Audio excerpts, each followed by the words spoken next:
A huge manhunt followed immediately on discovery of the murdered twins. Some 200 men ranged the Satsop and Wynoochee watersheds for 40 miles north and south, then spread east and west from Puget Sound to the Pacific. Here and there they found where the wild fellow had made camp, but not once was he sighted, although the hunt was kept up sporadically throughout the winter of 1911-1912. Meanwhile, the usual alarms occurred. Turno was reported to be near Port Angeles. An unknown had killed a cow near Shelton. Another unknown, who by the size of his monstrous tracks in the snow must have been huge, was said to be in the neighborhood of Hama Hama on Hood Canal. Any or all of these reports may have been true. Turno was now a man 6 feet 2 inches tall, and he weighed around 195 pounds, all of it bone and muscle. He knew the woods of all western Washington as other people knew their living rooms, and indeed these woods were John Turno's living room.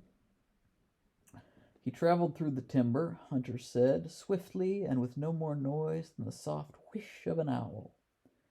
And after a fresh fall of snow, at a time when the posses were thick and numerous, he left no tracks at all, leaving one to suppose that he holed up for weeks on end like a bear, or, as some said, he took to the trees.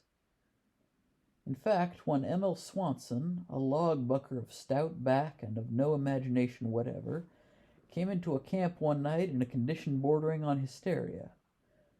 Not until he had downed a lusty slug of high-power lemon extract in hot water could he compose himself sufficiently to say what was the matter. When he had been about to fell a big fir, he vowed, "Some kind of big animal looked like man," swung out on a high branch of the tree, grabbed the limb of another tree, and went sailing off to be lost in the gloom of the towering timber. "By Jesus," said Emil, "I work here no more." He got his time and went to town. The search for Turno ebbed and flowed throughout the winter.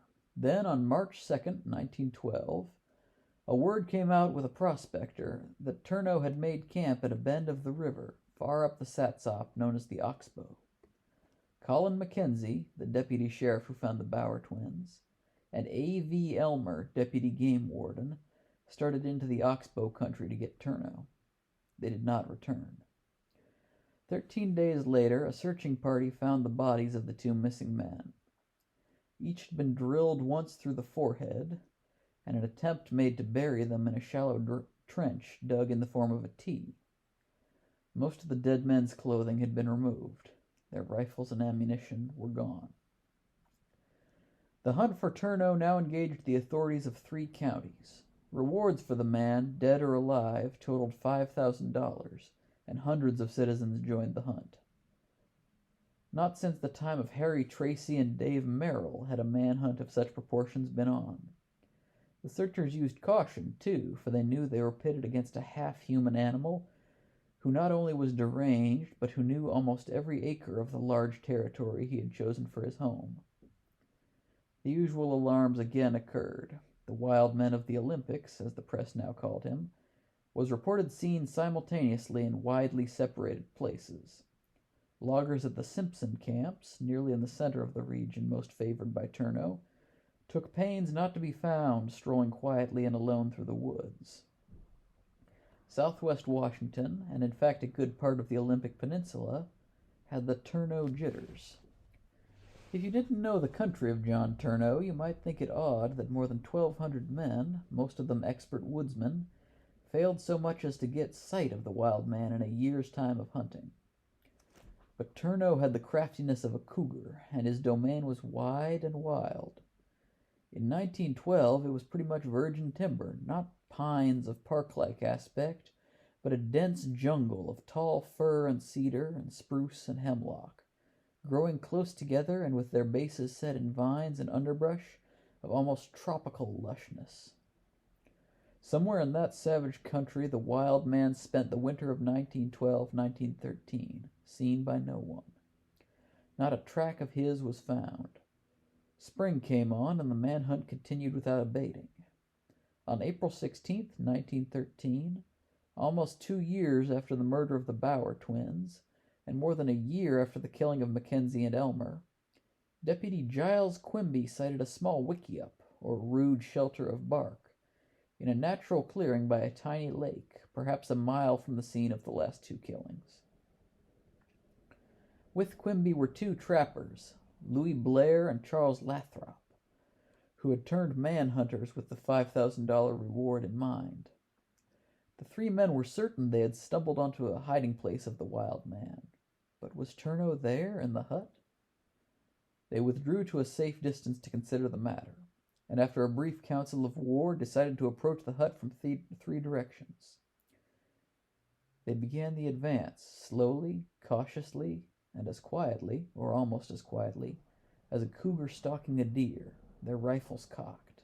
It wasn't, however, quiet enough. Deputy Quimby was moving ahead a few feet at a time, picking his every step, and halting now and then to listen.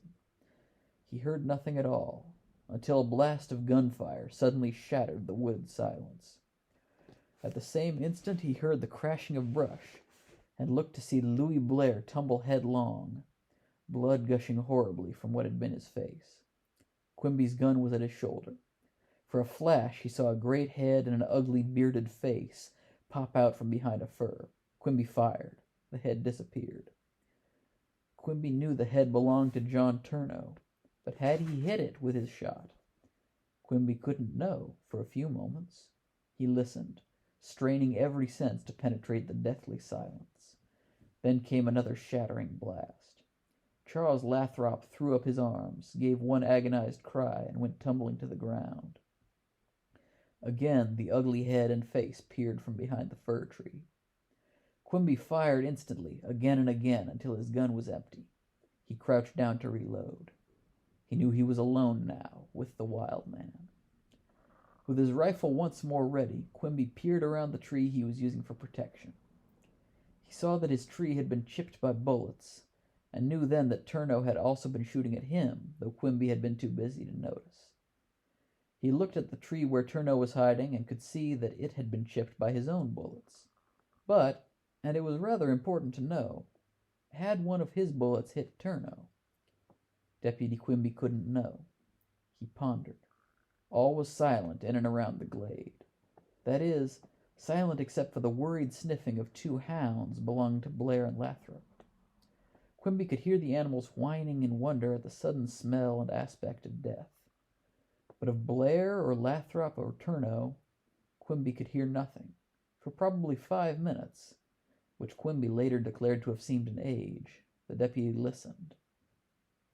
Then, as quietly he could, he made his slow way through the timber and away from the lake. It had been an ambuscade, and for all he knew it might be one now. When he had got 100 yards or so from the spot, Quimby stopped to listen again. The mournful baying of the two hounds, still contemplating their late masters, was all he could hear. He now put on all speed and hurried to Camp 5 of the Simpson Logging Company, 4 miles distant. Here he found High Sheriff Matthews with a large posse. He led them back to the sinister little lake. All was quiet. The posse spread out, then converged slowly toward the wickiup. Presently came a shout. "Here's the son of a bitch," a deputy called. "And he's dead, by God." At about the same time, other posse members found the bodies of the two trappers. Each had been shot once, fair between the eyes.